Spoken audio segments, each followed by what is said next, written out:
Maraming salamat sa mga nanood, nag-view doon sa i-post ko sa YouTube, Marley Kim, at yung mga nag-subscribe din. Appreciated ko yon. At kung kayo naman ay gusto mag-subscribe, nasa inyo yon. Ngayon, talakay natin isang paksa na importante sa buhay ng bawat isa. Ano yung paksang ito? Tungkol sa kinabukasan. Kung kayo ang tatanungin, ano ang nakikita nyo sa hinaharap? May mga tao ang nagsasabi na pahirap ang kalagayan. At kitang-kita naman yan. Hindi lamang dahil sa mataas na presyo ng bilihin, kundi andyan din yung kawalan na minsan ng hanap buhay, hirap kumita. Ang iba naman, dahil sa digmaan na nagaganap sa ngayon, lubhang nag-alala. At naunawaan naman yon. Mayroong ilan na optimistic, pero ang iba talaga pessimistic na.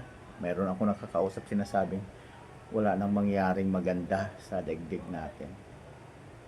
Ngayon, ano naman ang nasa isip ng Diyos para sa atin?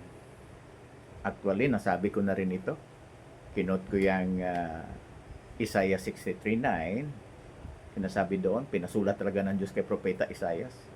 Ano ang pinasulat niya? Pinasulat niya na sa lahat ng paghihirap nila, paghirap ng sangkatauhan, lahat ng paghihirap na ito, kitang-kita ng Diyos ito mula sa langit.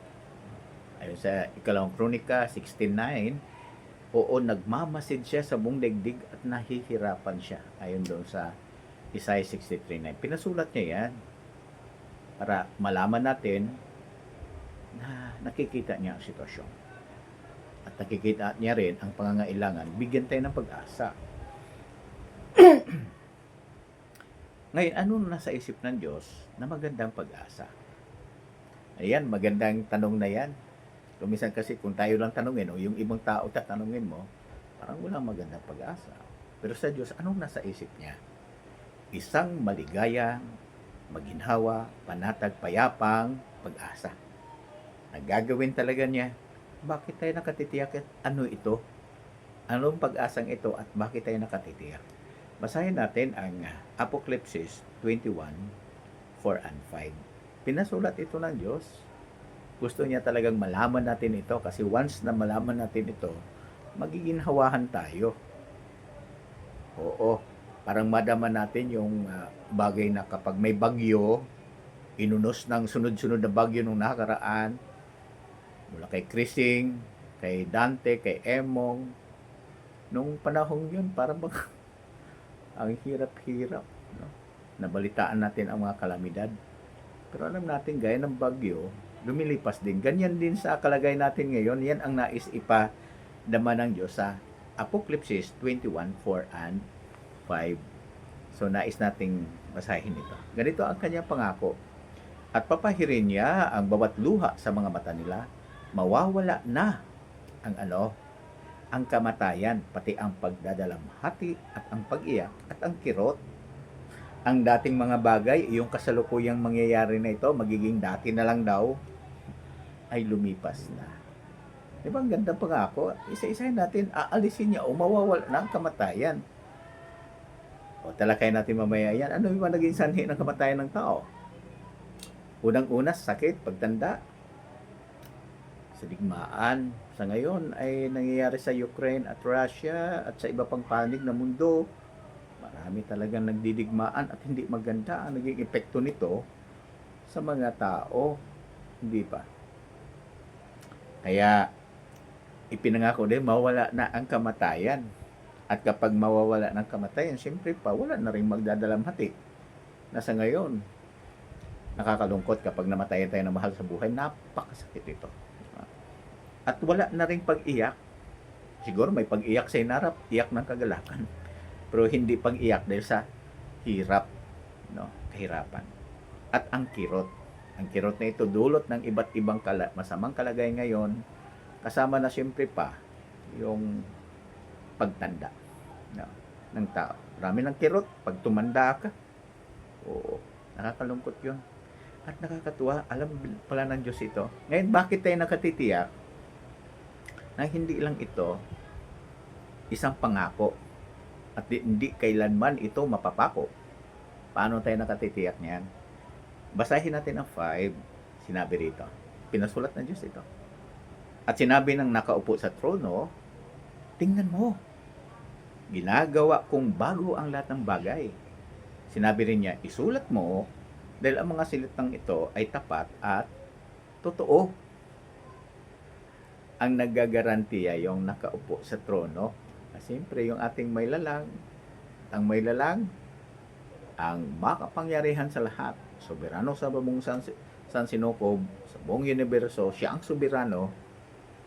At gaya na sinabi ni Jesus sa kanyang makalangit na Ama, sa mga tao may mga bagay na imposible, pero sa Diyos lahat ng bagay ay posible. Kaya ang nangakong ito, ang Diyos, kaya nakatitiyak tayo, gagawin niyang bago ang lahat ng bagay.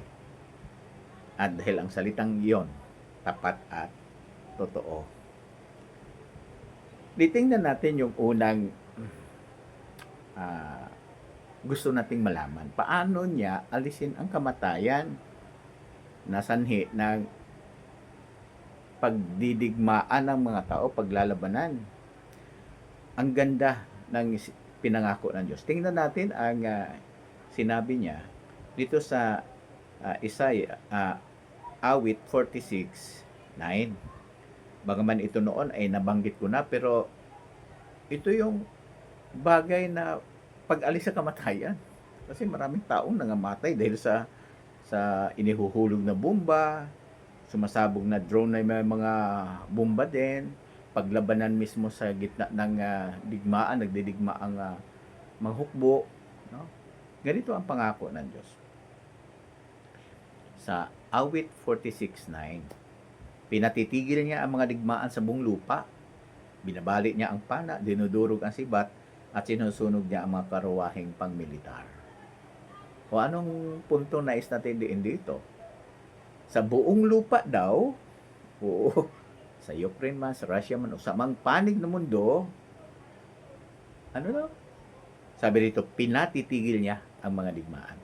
At paano niya patitigilin ito? Ayan o, yung mga armas pandigma ay babaliin, dudurugin. Paano nga naman maglaban-laban mga tao wala nang gagamitin, ano? Kaya yung mga missiles, nuclear na yan, na kinatakutan ng mga tao, ay aalisin ng Diyos. Napakadali ng alisin ng Diyos. Napakadali lang. Di ba? Oo. Kaya pinangako ng Diyos dito, matitigil talaga ang kamatayan na sanhi ng digmaan. Nakaka-relax tayo dyan. Sa ngayon ay hirap na hirap matigilin ng mga tao ang pagdidigmaan sa ngayon. Kaya nangyari sa Russia at Ukraine, at din sa Israel at sa mga karatig na mga bansa. No? So napakahirap. Pero dito, ang Diyos pala ang gagawa niyan. At siyempre pa, gagawin niya yan sa pagitan ng kanyang itinalagang hari, ang kanyang pinakamamahal na anak na tapat, ang ating Panginoon Hesus. Siya yung maging hari ng gobyerno o kaharian ng Diyos na magpapatigil ng digmaan sa buong daigdig. O kunin pa natin ng isa pang sanhi ng kamatayan. Sabi ng Diyos, mawawala na ang kamatayan. Siyempre pa yung paborito nating teksto at gusto nating mangyari talaga. Yung tungkol sa sakit. Sa ngayon, naku po, marami akong nabalita ang may sakit at nagkakasakit. Dumanas ng tinding hirap ngayon, dala ng iba't ibang uri ng sakit gaya ng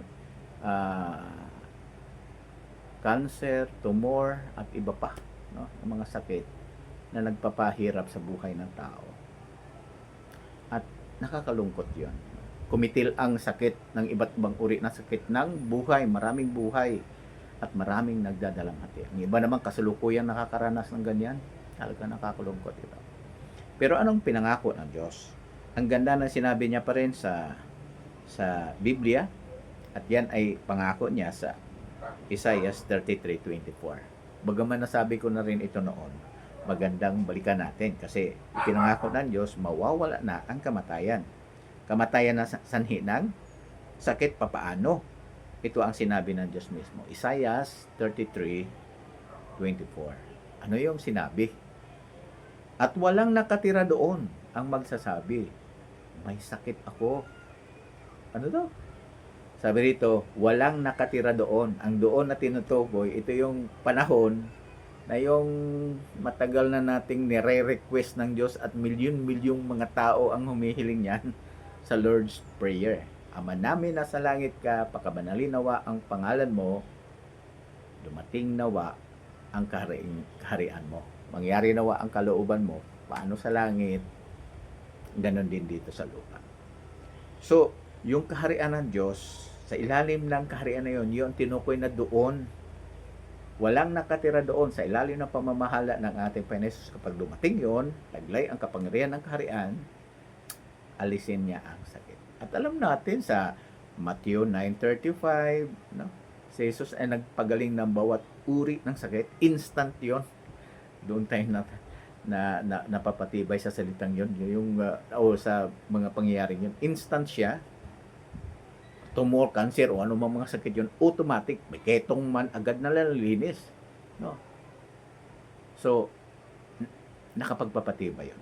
Kaya sabi diyan, walang magsasabi na siya ay may sakit. Bayang nanirahan sa lupain ay patatawarin sa kasalanan nila.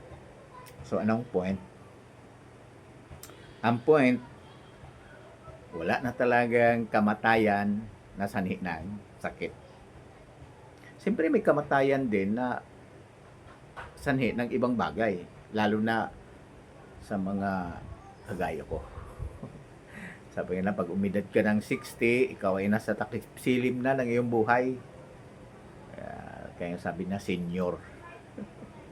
Senior aray.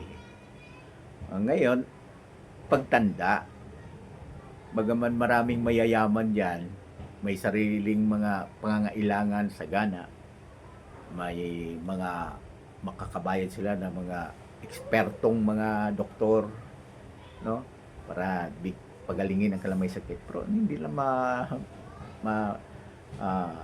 iwasan yung epekto ng pagtanda. Tumatanda talaga at marami tayong nababalta ang mga mayayaman na namatay dahil sa katandaan.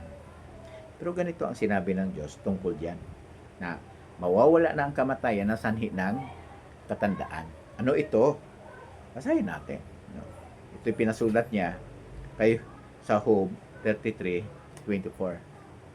Job 33 at 25. Job 33:25. Yan, tingnan natin sa Job 33:25. Ganito ang patiunang pinasulat ng Diyos para bigyan tayo ng pag-asa. Magiging mas sariwa ang laman niya kaysa noong bata pa siya. Ano daw? Magiging mas sariwa daw ang laman niya kaysa noong bata pa siya. Pag binasa ko ito, alam nyo ba, kung itatap nyo yung cross-reference yan, mayroon mismong nakaranas na ng ganong kalagayan. Sino ba ito? Sina Aman. Siya ay pinuno ng hukbo ng Syria na may ketong. Nung ba totoo yung batang babaeng Israelita na kalang nabihag at sinabi niya, pumunta ka lang doon sa propeta ng Diyos. Ayun, gagaling ka. Pumunta nga siya at sinabi lang ng propeta, basta lumusong ka 7 beses doon sa ilog ng Jordan. Pasimula nga ayaw eh. Kasi mas malinaw para yung mga tubig sa Syria kaysa Jordan. Pero dahil sa payo ng kanyang tauhan, sabi niya, wala namang mawawala sa iyo. Lumublob ka doon. Kaya ang ulat ng Ikalawang Hari 5:14 ay ganito. Anong sinabi? Kaya lumusong siya at lumublob sa Jordan ng 7 beses. Gaya ng sinabi ng lingkod ng tunay na Diyos, si Eliseo. Pagkatapos, ang laman niya ay naging gaya ng laman ng isang bata at naging malinis siya. O di ba ito, mayroon talagang patotoo na yung kinatatakutan ng mga may arthritis diyan, yung mga may edad ng matatandang, sabi nga nila, yung gurang, senior na, gaya ko, ay may solusyon.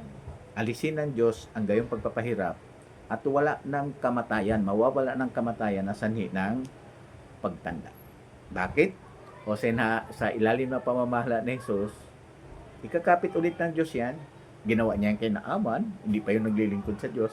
E di lalo na tayo na mahal natin ang Diyos, yung makalangit na Ama ni Jesus, ang Diyos na Jehovah.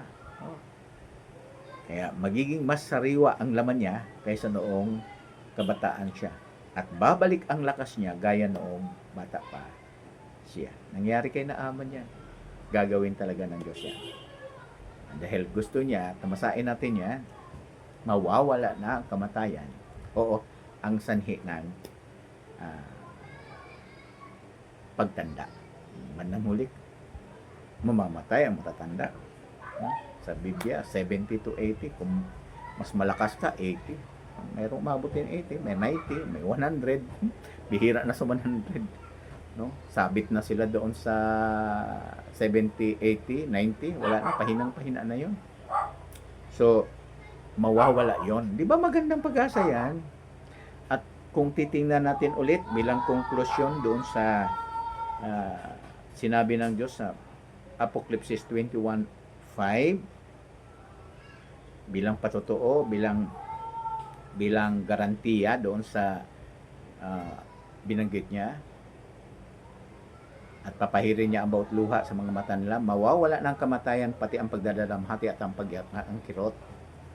O, bilang garantiya doon, sa sinabi niyang mawawalan ang kamatayan, na sanhi ng mga digmaan, sakit, pagtanda, maganda. Ganito ang sinabi. Ulitin ko lang kasi binasa na natin to, pero magandang ulitin bilang konklusyon. At sinabi ng nakaupo sa trono, o siyempre pang ating may lalang, ang soberano sa buong sansinukob, ang makapangyarihan sa lahat. Sabi ni Jesus, sa Diyos, posible ang lahat ng bagay. Sabi diyan, tingnan mo, ginagawa kong bago ang lahat ng bagay. Sinabi rin niya, isulat mo. Isulat mo. Bakit? Dahil ang salitang ito ay tapat at totoo. O anong feeling ngayon pagkatapos na malaman na mayroong maaliwalas, napakagandang kinabukasan na nasa inharap, at hindi ito ayon sa ating kaisipan at pangmalas. Ito ay kaisipan at pangmalas ng ating makalangit na Ama. Dahil gusto niya makita tayong maligaya, panatag, payapa at maginhawa. Maginhawa sa lahat ng bagay. At ano ulit ang dahilan? Sinabi niya, kasi nahihirapan siya kapag nakikita tayong nahihirapan. At bakit siya nahihirapan? Sinabi ng ating Panginoon, gayon na lamang ang pag-ibig ng Diyos sa sangkatauhan. Mahal na mahal ng Diyos ang mga tao. Gusto niya tayong makitang malusog, maginhawa, payapa at panatag. At ginagarantiya niya sa buong lupa ay gayon ang mangyayari. Bakit?